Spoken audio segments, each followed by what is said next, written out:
आपको सीधा लेकर चलते हैं राजधानी जयपुर के सीएमआर, जहां पर मुख्यमंत्री अशोक गहलोत प्रेस से वार्ता कर रहे हैं। उनके साथ पीसीसी चीफ गोविंद सिंह डोटासरा भी मौजूद हैं।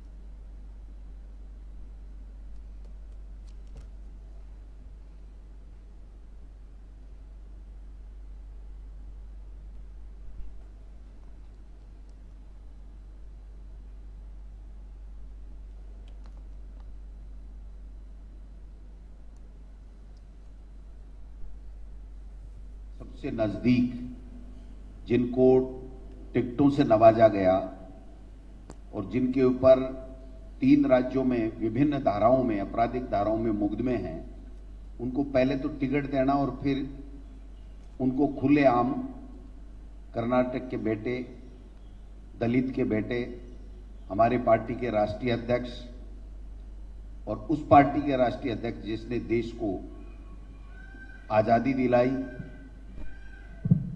उनके लिए, उनके पूरे परिवार, मैं समझता हूं कि ये वाला है। अंग्रेज जुल्म करते थे, आजादी के लिए जो संघर्ष करते थे, उससे भी ज्यादा जो जिस प्रकार का बयान देकर के पूरे देश और दुनिया में आज सब लोग निंदा कर रहे हैं, पूरा देश निंदा कर रहा है कि इस प्रकार के लोगों के खिलाफ प्रधानमंत्री जी कोई कार्रवाई नहीं कर रहे हैं, गृह मंत्री जी कोई बयान नहीं दे रहे हैं और अपने रोड शो में और चुनाव जीतने में व्यस्त हो रहे हैं। ऐसे में पूरा जब देश उद्वेलित है कि इस प्रकार की कायराना हरकत, इस प्रकार का निंदनीय बयान खड़गे जी के लिए, जो नेता प्रतिपक्ष भी राज्यसभा में हैं, उनके लिए देना, हम सब लोग उनकी निंदा करते हैं और देश के प्रधानमंत्री जी से हम आग्रह करते हैं कि अगर थोड़ी बहुत भी नैतिकता आप में और आपकी पार्टी में बची है तो आपको तत्काल ऐसे लोगों के खिलाफ कार्रवाई करनी चाहिए। हालांकि उम्मीद नहीं है, जिस प्रकार से एक एमपी जिसके 32 केस हैं, यौन शोषण के आरोप हैं और गोल्ड मेडलिस्ट हमारे अंतर्राष्ट्रीय स्तर के ऊपर जिन्होंने देश का नाम रोशन किया है, उन हमारी बहन खिलाड़ियों का जिस प्रकार से यौन शोषण किया गया और उनके आरोप के बावजूद भी वो जंतर मंतर पर धरने पे बैठी है, कोई कार्रवाई नहीं कर रहे हैं। उल्टे इस तरीके के बयान दे रहे हैं कि जेपी नड्डा जी कह रहे हैं कि 9 साल से देश खड़ा हुआ है, बाकी घुटनों के बल पे चल रहा था। इससे बड़ी शर्म की बात कोई हो नहीं सकती। ये गिरावट की पराकाष्ठा है। तो मैंने अपनी बात कह दी थी, फिर भी मैं प्रदेश कांग्रेस कमेटी के अध्यक्ष के नाते आग्रह करूंगा मीडिया के भाइयों से कि हम सब दबाव बनाएं देश के प्रधानमंत्री पे कि वो मीडिया के सामने तो आज तक नहीं आए 9 साल में, लेकिन कम से कम ऐसे लोगों के खिलाफ जो इस तरीके की खुली धमकी दे करके हत्या करने की बात करते हैं, उनके खिलाफ वो तुरंत संज्ञान लें और उनको जो जेल के सलीखों के पीछे करें। मैं, चूंकि माननीय मुख्यमंत्री जी का भी था कि ये कोई घटना सामान्य घटना नहीं है, इसलिए मैं भी मीडिया के बंधुओं से मेरी बात करना चाहूंगा। तो माननीय मुख्यमंत्री जी भी पधारे हैं। मैं चाहूंगा कि इस पे विस्तार से मैं कोई ज्यादा बात नहीं करके माननीय मुख्यमंत्री जी से आग्रह करूं कि वो अपनी बात रखें। माननीय अशोक गहलोत साहब। आप सबको मालूम है कि मैं 3 दिन था कर्नाटका के अंदर, बेंगलोर और हुबली, सब जगह माहौल जो कांग्रेस पक्ष के अंदर है, ये एहसास प्रधानमंत्री जी को भी और उनके तमाम साथी उन सबको है। इसीलिए आप देखें रूट शो हो रहे हैं वहाँ पर, पूरा वक्त जो है 54 लोग मारे गए मणिपुर के अंदर, कोई परवाह नहीं हो रही उसकी, 5 जवान शहीद हो गए, पर वो लोग चुनाव जीतने को ही सब कुछ मानते हैं। हैदराबाद में चुनाव होंगे नगर निगम के तो पीएम और एचएम आ जाएंगे। ये हालात है देश के अंदर, इसलिए देश में बहुत आक्रोश है। हम बार बार कहते हैं कि देश किस दिशा में जा रहा है कोई नहीं जानता, किस दिशा में जाएगा किसी को नहीं मालूम। लोकतंत्र की हत्या हो रही है, संविधान की धज्जियां उड़ रही है, पत्रकार, साहित्यकार, लेखक जेल में बैठे हुए हैं, आलोचना इनकी सहन नहीं होती है। और आलोचना मैं समझता हूं कि पक्ष बिना विपरीत के पक्ष क्या होता है, और ये इसका नमूना आज सामने आ गया। जिस प्रकार मणिकांत राठौड़ ने, जो इतने क्रिमिनल आदमी है, उसने मल्लिकार्जुन खड़गे साहब जैसे व्यक्तित्व के धनी उनके परिवार को सफाया करने का जो बयान दिया है, उससे घिनौनी बात क्या हो सकती है। जो व्यक्ति बचपन में अपनी झोपड़ी को जलते हुए देख चुका है, परिवार में पूरे लोग जल गए उसके अंदर, एकमात्र उनके पिताजी बच्चे, वो संघर्ष करते करते आज 9 बार एमएलए, 2 बार पार्लियामेंट मेंबर, नेता प्रतिपक्ष, सब कुछ बने। उनके ऊपर भी अगर ये कोई हिम्मत कर सकता है, तो वो हिम्मत कर सकता है जब उसको एहसास हो कि मैं बचा ले जाऊंगा। हिम्मत तब होती है जब एक व्यक्ति को एहसास हो आगे बचा ले जाऊंगा, वरना कैसे हिम्मत कर सकता है। इतनी जो कांग्रेस अध्यक्ष हो, इतनी पुरानी पार्टी का, उनके ऊपर आप ये इस कदर का जो वीडियो सामने आया है और कोई रिएक्शन नहीं। इलेक्शन कमीशन मौन, जो आप देखते हो लगातार मौन धारण किए हुए होते हैं, और प्रधानमंत्री जी ने, मैंने सुना, अभी तक कुछ कहा नहीं है। ये भी नहीं कहा हम जांच करवाएंगे। तो ये जो हालात है, ये मैं समझता हूं कि बहुत गंभीर हालात बनते जा रहे हैं। अब भी अगर देशवासी भी, और हम सब प्रदेशवासी, मीडिया, साहित्यकार, लेखक बहुत बड़ी भूमिका के निभा रहे हैं। मैं बराबर सुन भी रहा हूं, पढ़ भी रहा हूं, आर्टिकल भी आ रहे हैं, हिम्मत दिखा रहे हैं अभी तक लोग। एक विद्वान ने, जो साहित्यकार या लेखक थे या एक्सपर्ट थे मीडिया के, उन्होंने कहा एक गटर वाली पॉलिश हो गई है। कल रात को मैंने सुना, गटर के लेवल की पॉलिश जा चुकी है, यहां तक मतलब लोग बोलने लग गए हैं। तो ये सवाल चुनाव जीतने हारने का नहीं है। अब देश के अंदर हालात जो बन गए हैं, जिस प्रकार से 9 साल शासन चल रहा है और कांग्रेस मुक्त भारत से शुरुआत करी, तो जेपी नड्डा क्यों नहीं बोलेंगे? जेपी नड्डा की हिम्मत क्यों हुई है?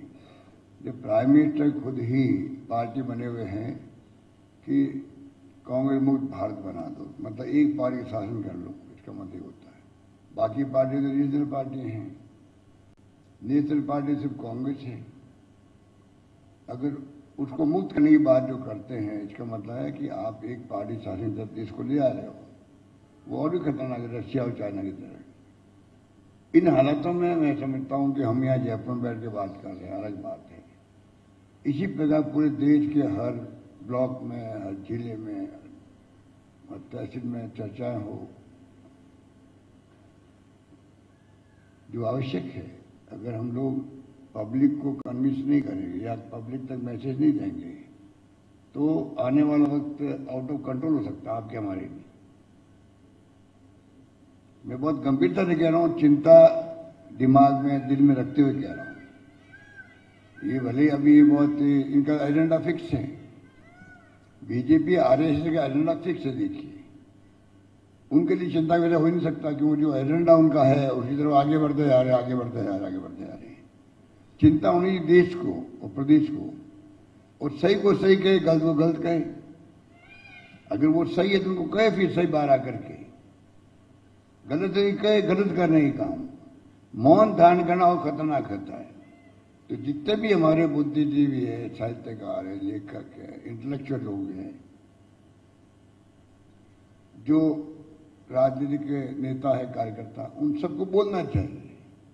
किसी पक्ष में बोलो, विपक्ष में बोलो, उनकी मर्जी है, बोलो तो सही कम से कम। नहीं बोलोगे तो जनता समझ नहीं पाएगी लोकतंत्र में। अब बताइए, एक ऐसा नेता जो 50-52 साल की उनकी सेवाएं देश के लिए हैं, कई बार मंत्री रहे वो कर्नाटक के अंदर, केंद्र में रेल मंत्री रहे, नेता प्रतिपक्ष है राज्यसभा के अंदर, और जैसे ही वो सक्सेस होने लगे, राज्यसभा के अंदर भी और बाहर, उन्होंने एज ए कांग्रेस अध्यक्ष सब पार्टियों को एकजुट करने की भूमिका अदा करनी शुरू करी और कामयाबी हासिल होने लगी। और ये उनके धमकाने वाली बात हो गई। इसको समझने की जरूरत है क्यों हुई है। इसलिए मैं समझता हूं कि बातें तो कहने को बहुत सारी है। अध्यक्ष जी ने कह दिया, आपको उनका बैकग्राउंड क्या है मुझे बताने की आवश्यकता नहीं है। और इस प्रकार से अगर ये स्थिति बनेगी तो हमारी ड्यूटी बनती है कि हम लोग बाकायदा हम अपनी भूमिका अदा करें। और भूमिका के अंदर मैं समझता हूं कि हमें जन जागरण करना पड़े, वो भी करना चाहिए, वो भी करना चाहिए, जिससे कि जनता को मालूम पड़े कि वास्तव में हम किस दिशा में जा रहे हैं। वो हमारा यहाँ का विधायक जो है मदन दिलावर मृत्यु की कामना कर रहा है। 80 साल के कांग्रेस अध्यक्ष हैं, भगवान उन्हें कभी उठा सकते हैं। ये लैंग्वेज बीजेपी की हो सकती है, ये लैंग्वेज बीजेपी की हो सकती है। नंदा साहब, प्रधानमंत्री मोदी जी, अमित शाह जी को मैं कहना चाहूंगा, ये कांग्रेस की नहीं हो सकती है। ये लैंग्वेज कभी नहीं हो सकती कांग्रेस की। मैं 50 साल राजनीति कर रहा हूं, मैंने ऐसी लैंग्वेज कभी नहीं सुनी कांग्रेस वालों से, चाहे कितना ही हमारा क्रिटिक क्यों नहीं हो। उनको जीतने की कोशिश करते हैं हम लोग। ये लैंग्वेज बीजेपी की हो सकती है जो आपके सामने आ रही है। तो इसलिए इनके खिलाफ तो एनडीपीएस एक्ट भी है, आर्म्स एक्ट भी है, आपराधिक धमकी भी है, सब तरह से आरोप लग चुके हैं। अब दूसरा, अभी अध्यक्ष जी बोल रहे थे ब्रज सुंदर सिंह, जो बताइए आप, ये पहलवान बैठी हुई लड़कियां वहां पर जंतर मंतर पर, सुप्रीम कोर्ट को आना पड़ा कमेंट करने के लिए कि एफआईआर दर्ज करो इनकी। एक बताइए आपकी, एक कोई धरना हो रहा है राजस्थान में, हमने कर रखा है कोई भी फरियादी जाएगा तो उसकी एफआईआर कंपल्सरी करने का हमने नियम बना दिया है। कितना बड़ा फर्क है बताइए आप। राजस्थान में हर थाने के अंदर थानेदार के खिलाफ एक्शन होगा अगर उसने एफआईआर दर्ज नहीं की तो। इतना बड़ा फैसला हमने कर रखा और इसका बड़ा इम्पैक्ट है। इम्पैक्ट है जो कोर्ट केस होके फिर आते थे मुकदमे पुलिस में, वो आने बहुत कम हो गए हैं। माहौल बन गया, तफ्तीश में टाइम बहुत कम लगने लग गया है। तो एक तरफ तो वो राज्य है जहां पर एफआईआर कंपल्सरी कर दी है। एफआईआर तो दर्ज करनी है आपको, जांच तो आप करते बाद में, वो भी आपको मंजूर नहीं है। ये स्थिति है देश के अंदर। तो इसलिए हालात बड़े गंभीर है। तो मैंने आपको तकलीफ दी, कम से कम एक बार बैठ के बातचीत करें।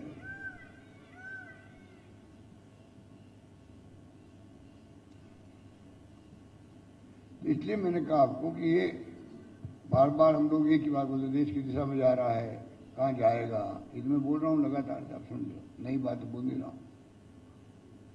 और समझ में नहीं आता कि ये वो कुछ ही बोले मंजूर है।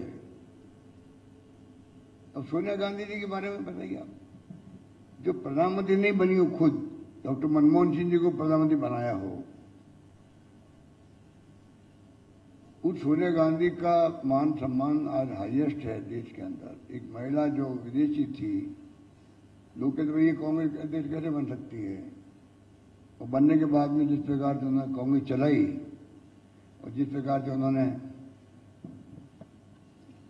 अपनी भूमिका अदा करी, आज पूरा देश भारतीय संस्कृति की नारी जो होती है, संस्कार होते हैं, परंपरा होती है, उसको इस रूप में निभाया और ऐसा व्यवहार किया कि आज पक्ष विपक्ष कोई हो, मन के अंदर उनका हाईएस्ट रेस्पेक्ट है सोनिया गांधी जी के बारे में। उनका आप चाइना और पाकिस्तान का एजेंट बता रहे हो और भी कुछ कमेंट करो उनके बारे में। तो ये स्थिति जब बन जाती है तो लोकतंत्र में किस माहौल में हम उतर रहे मैदान के अंदर, किस माहौल में चुनाव कैंपेन हो रहा है, किस लेवल पे जा रहा है चुनाव कैंपेन, ये तो पराकाष्ठा हो गई। बाकी तो पहले भी गए हैं, गुजरात के अंदर हमने देखा है, सब लोग देखते हैं। अब पराकाष्ठा हो गई, पाकिस्तान और चाइना का एजेंट हो गई। मारने की धमकी दे दो खड़गे साहब के परिवार को, खड़गे साहब को। इस लेवल पे आप आ गए हो चुनाव जीतने के लिए, डराने के लिए, धमकाने के लिए। तो ये बहुत दुर्भाग्यपूर्ण है। धन्यवाद।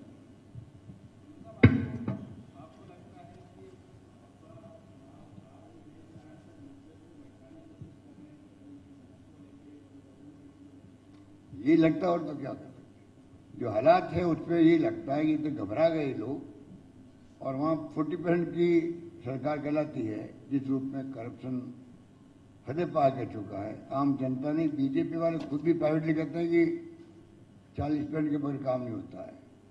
हमने खुद ने महसूस किया वहाँ।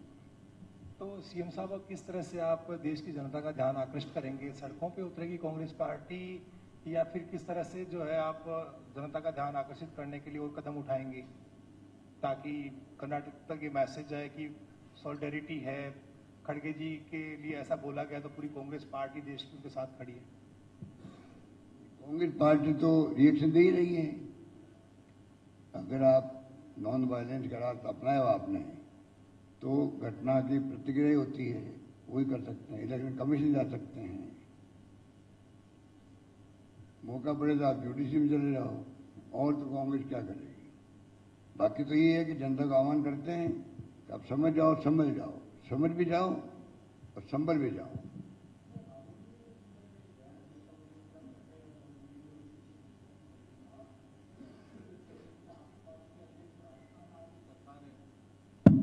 राहुल जी ने जब एक बयान दिया था तो उसके विरोध में बीजेपी वालों ने एफआईआर दर्ज कराई थी, उनकी सदस्यता भी चली गई थी।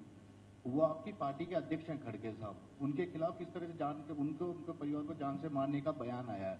आप लोग एक एफआईआर क्यों नहीं दर्ज कराते इसके खिलाफ? क्योंकि यहाँ तो सरकार भी आपकी है, शायद सही ढंग से आपके इसकी जांच भी हो पाएगी पूरे मामले की, क्योंकि उन्होंने भी कर्नाटक में बयान दिया था, गुजरात में दर्ज हुआ।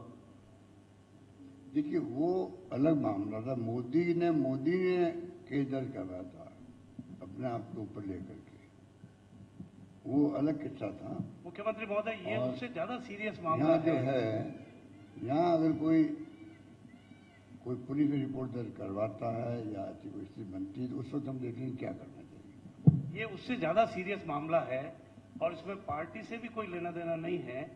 तो राजस्थान में वास्तव में आपको चाहिए कि इसके खिलाफ एफआईआर की जाए, क्योंकि ये किसी सीनियर वरिष्ठ नेता को जान से मारने की धमकी देने का मामला है। वो तो मैंने कहा कि वहाँ केस तो वहाँ दर्ज होगा जहाँ पर धमकी दी गई है। मुख्यमंत्री जी,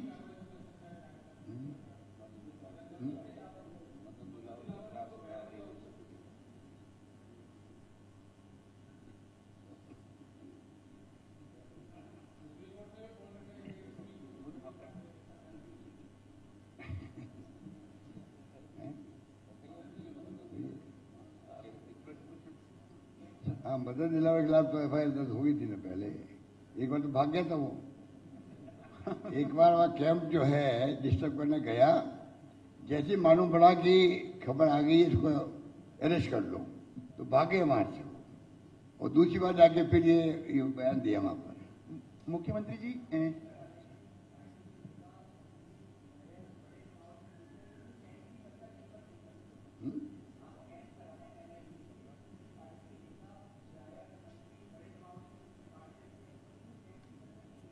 नहीं, कैंप तो इतने सक्सेसफुल हो रहे हैं, तमाम नेता कार्यकर्ता जा रहे हैं, वो सब जा रहे हैं। कार्यकर्ता होगा, आप नेता कब मानोगे? कार्यकर्ता बेचारे काम करता 15, 20, 25 साल हो जाते, तब नेता नहीं मानते। हर कार्यकर्ता नेता हमारे यहाँ पर है, और इतना सहयोग मिल रहा है पार्टी का हमें, आप सोच नहीं सकते। मैं जहाँ जा रहा हूँ मुझे तो पार्टी कार्यकर्ता दिखते हैं, सलामी देते हैं, सेवा दल वाले ले आते हैं मुझे वहाँ कैंपों के अंदर, या महंगाई राहत के हैं, या कार्ड बन रहे हैं, या रजिस्ट्रेशन हो रहा है, सब वही बताते हैं। कार्यकर्ताओं की बहुत बड़ी भूमिका है और अच्छा काम होकर, और कैंप इतने सक्सेसफुल चल रहे हैं कि आप खुद देख लीजिए कि 2 करोड़ से अधिक तो कार्ड बन चुके हैं, 50 लाख से अधिक आपके परिवार, 55 लाख परिवार हो गए हैं। और कुछ लोगों ने कहा ये कैंप लग क्यों रहे हैं? मैंने उनको जवाब भी दिया है, आप देखा होगा, इसलिए लग रहे हैं कि लोगों तक फायदा पहुंचे 100%। पहले हमारा अनुभव है शीतल पेंट तक फायदा पहुंचा। अभी 4 दिन पहले एक्सीडेंट हो गया 2 बच्चों का, एक का कार्ड बना हुआ था 5 लाख मिल गए, दूसरे का बना हुआ नहीं था कार्ड, खाली कार्ड नहीं बना हुआ था, उसके कारण 5 लाख नहीं मिल पा रहे हैं। एग्जाम्पल दे रहा हूं आपको। तो ये कई बार लापरवाही, कई बार नासमझ, कई बार आप समझ लीजिए अनपढ़ आदमी है, परिवार तक जा नहीं पाती बात। कल मैं गया एक के वहां घोड़ी लेके एक औरत थी, बैठी हुई थी। मैंने कहा तुम्हें कार्ड मिल गए? कहाँ मिल गए? मैंने उसका बैग लिया जो कागज का था, मैंने गिना कार्ड। मुझे मानता ये जिस स्थिति के अंदर है उसमें कार्ड 5 कम है इसका, मेरा अंदाज हुआ। कलेक्टर खड़े थे अजमेर के, मैंने कहा भाई आप बताओ, मुझे लगता है ये कार्ड तो इसकी बात नहीं है। पूरी स्टडी हुई 5 कार्डों की, ये कौन सा नहीं उसकी स्टडी हुई। कलेक्टर ने खुद ने दिमाग अप्लाई किया, 2 कार्ड कम थे उसके, पेंशन का कम था और एक और कार्ड कम था। कहने का मतलब कि कई बार होता है ऐसा। मैंने आपको एक एग्जाम्पल दिया, बीपीएल मुख्यमंत्री बीपीएल जीवन रक्षा कोष 50% की बात नहीं पहुंची मेरी, जबकि उस वक्त बीपीएल की संख्या बहुत अधिक थी देश के अंदर। मैंने उस वक्त किया था कि अनलिमिटेड खर्चा भी हम देंगे, आप तो इलाज करवाओ। 5 में 10 लाख तो मैंने दी उस जमाने के अंदर, 25 साल पहले की बात दूँ आपको। तो ये मुझे बहुत दुख होता है कि स्कीम हम अनाउंस करें बजट के अंदर, बजट का प्रोविजन उसके अंदर है, तब भी लोग उसका फायदा नहीं उठावे। तो ये हमने सुनिश्चित कर दिया इस बार। और आपको एक बार और बताऊंगा आपको, पेंशन बांटी हमने, old age pension last time, old age और निःसज्जन और विधवाओं को। आपको मालूम है कि पेंशन बंटने में एक साल में 65 करोड़ रुपए खर्च होते थे, खाली बंटवाने के लिए पोस्ट ऑफिस से। 65 करोड़ किसे कहते हैं? और अब क्या होगा जब सभी लोग आ जाएंगे उसके अंदर, डीबीटी होगी उन सबकी, डीबीटी हो भी रही है अभी।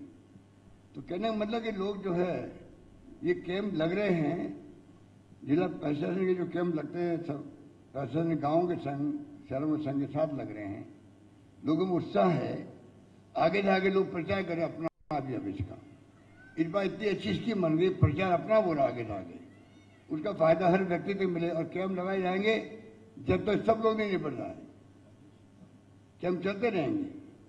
कोई तरीका निकालेंगे 2 महीने बाद में भी, कुछ तो परमानेंट कैंप हैं, 2000 कैंप परमानेंट है।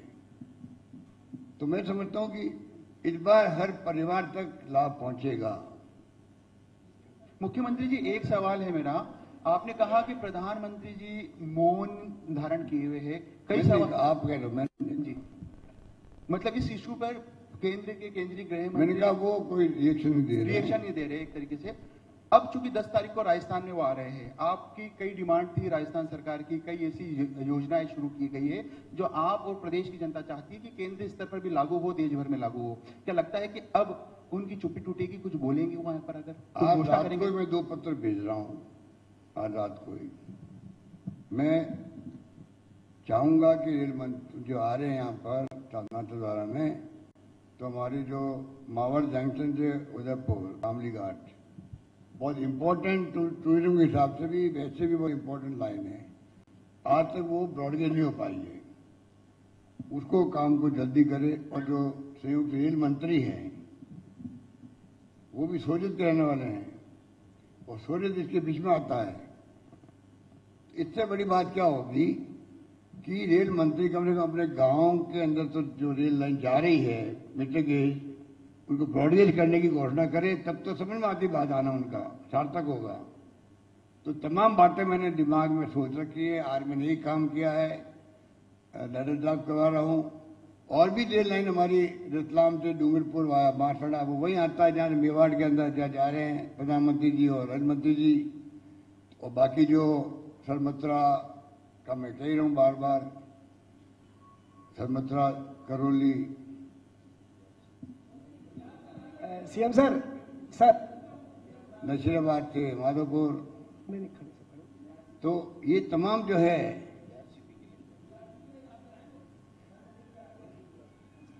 ईआरसीपी के बारे में तो यार इतने पत्र लिख चुके हैं, इतनी बार बोल चुके हैं, इतनी बार आप लोगों को ब्रीफ कर चुके हैं।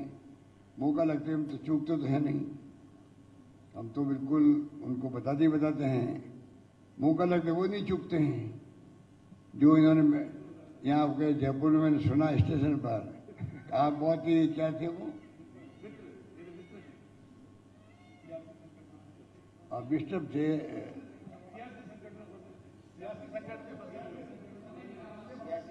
सियासी संकट की बात की थी सब समय। नहीं वो उठापटक आप उठापटक थी पार्टी में आपके, तब भी आप आए हो यहाँ, बताइए आप।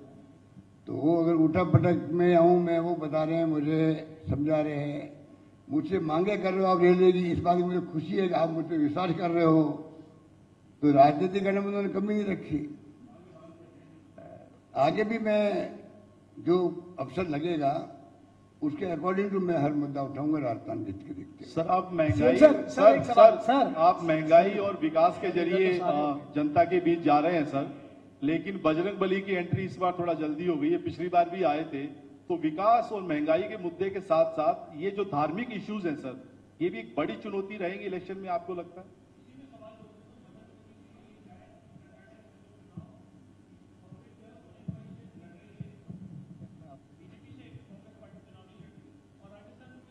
तो देखिए, इलेक्शन कमीशन को प्रधानमंत्री मोदी जी पर रोक लगा देनी चाहिए कैंपेन करने के लिए।